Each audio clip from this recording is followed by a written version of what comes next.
Welcome to Rizvi's e-learning channel.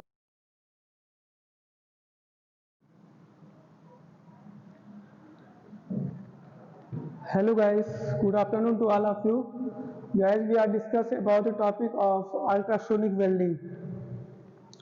It is also part of a solid state welding process. सबसे इसके पहले हमने lecture में discuss किया था कि हमारा एक्सप्लोसिव वेल्डिंग का वर्किंग प्रिंसिपल कैसे होता है, उसमें इसकी कैसे काम करता है, उसमें कौन कौन से उसके कंपोनेंट्स थे, उसका एडवांटेज डिसएडवांटेज और एप्लीकेशन के बारे में हमने डिस्कस किया था। तो अब हम आगे चलते हैं, उसमें हमारा आगे आता है अल्ट्रासोनिक वेल्डिंग प्रोसेस। इस प्रकार की वेल्डिंग में हम कैसे वर्कपीस को ज्वाइन कर सकते हैं, इसमें क्या क्या इसके कंपोनेंट्स हैं, इसका एडवांटेज और डिसएडवांटेज क्या है, फिर इसके एप्लीकेशंस क्या हैं।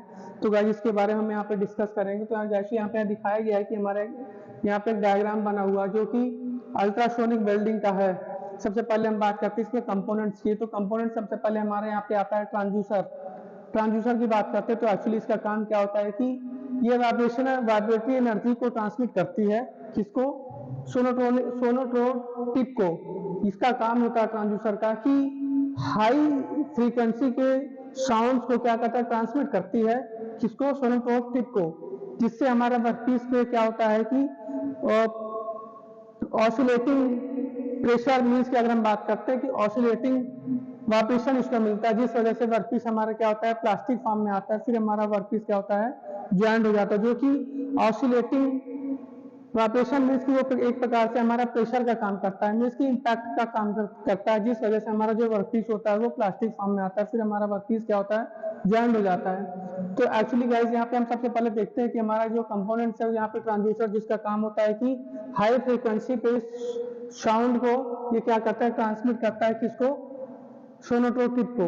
उसके बाद हमारी बात आती है कि यहाँ पे हाई फ्रीक्वेंसी सप्लाई जो भी ट्रांसफार्मर का यहाँ पे यूज किया गया है। इसके बाद हमारा आता है कपलर या वेलोसिटी ट्रांसफार्मर। ये हमारा एक कपलर होता है जिसकी हेल्प से हम क्या कर सकते हैं कि जो साउंड को ट्रांसफॉर्म करते हैं सोनोट्रोन टिप तक, इसलिए यहाँ पे हमारा एक कपलर वेलोसिटी ट्रांसफार्मर लगा हुआ है। उसके बाद हमारा आता है clamping load. Clamping load actually हमारा जो होता है जिससे हम एक प्रकार से वर्कपीस को क्लैंप भी कर सकते हैं। और उसके बाद हमारा आता है नेक्स्ट, जो कि यहाँ पे सोनोट्रोन टिप है, जिसपे हमारा ऑसिलेटिंग प्रेशर या फिर हम वाइब्रेशनल एनर्जी इसको मिलती है, जिस वजह से ऑसिलेट करना शुरू कर देता है। और जब ऑसिलेट करता है तो हमारा जो वर्कपीस होता है वो प्लास्टिक फॉर्म में आता है। फिर हमारा उस वो वर्कपीस में क्या होता है, ज्वाइंट क्रिएट हो जाता है, वेल्ड क्रिएट हो जाता है।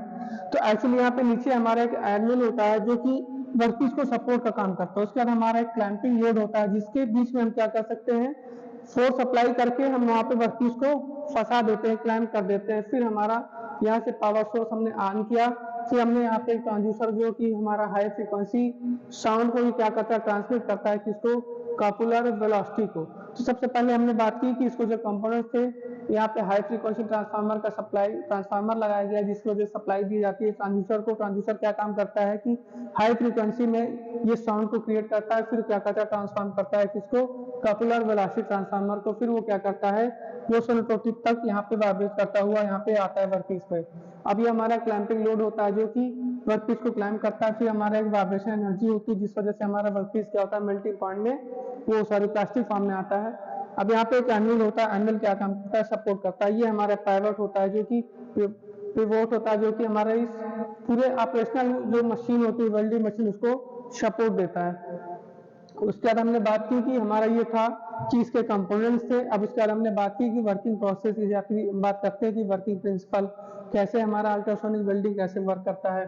तो सबसे पहले हमने यहाँ पे ट्रांसफार्मर की सप्लाई ऑन की, फिर हमारा यहाँ पे ट्रांसड्यूसर होता है जो कि वाइब्रेशन एनर्जी को ट्रांसफॉर्म करता है, किसको, कपलर वेलोसिटी ट्रांसफार्मर को।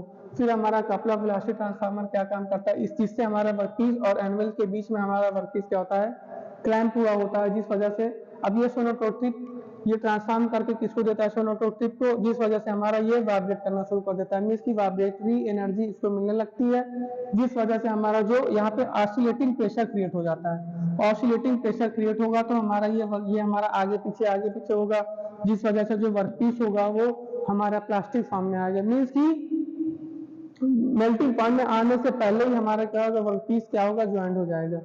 मीन्स कि इसमें किसी प्रकार का मेल्टिंग पॉइंट नहीं होता, ना तो वेल्ड फ्लूइड क्रिएट होता है और ना इसमें किसी फिलर रॉड ना तो किसी इलेक्ट्रोड का इस्तेमाल यूज किया जाता है। तो इसलिए हम इसको बोलते हैं कि सॉलिड स्टेट वेल्डिंग के एक प्रकार का ये भी उसका एक पार्ट्स है जो कि अल्ट्रासोनिक वेल्डिंग के नाम से जाना जाता है। तो एक्चुअली इसमें जो एनुअल लगा हुआ, फिर हमने क्या किया, सोनोटोप से हमने इसमें शॉक वाइब्रेटरी एनर्जी इसको दी, जो कि ऑसिलेटिंग प्रेशर का भी, ऑसिलेटिंग इम्पैक्ट का भी काम करता है, जिस वजह से हमारे ये वर्कपीस क्या होता है, प्लास्टिक फॉर्म में आ जाता है। फिर हम इसको क्या करते हैं, जो हमारा दोनों एक दूसरे से अपने वर्कपीस क्या होता है, ज्वाइंट हो जाते हैं, वेल्ड हो जाते हैं और हमारा वेल्ड क्रिएट हो जाता है। एक्चुअली गाइस जब हम बात करते हैं यहाँ पे चीज के पहले इसमें advantage, it is accepted method for joining high volume metals.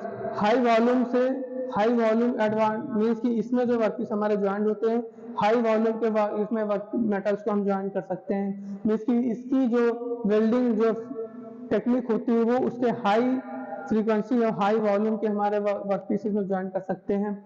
Means कि अगर हम बात करते हैं कि हाई वॉल्यूम और स्मॉल प्लास्टिक पार्ट्स को भी हम इससे हम ज्वाइन कर सकते हैं। मीन्स कि अगर बेसिकली अगर हम बात करते हैं इस प्रकार की वेल्डिंग मशीन से, हम जो हमारे अत्यधिक जो इसकी क्रॉस सेक्शनल एरिया ज़्यादा हो या उसके वॉल्यूम ज़्यादा है, उस प्रकार के वर्कपीस को हम इस प्रकार की वेल्डिंग मशीन से ज्वाइन कर सकते हैं।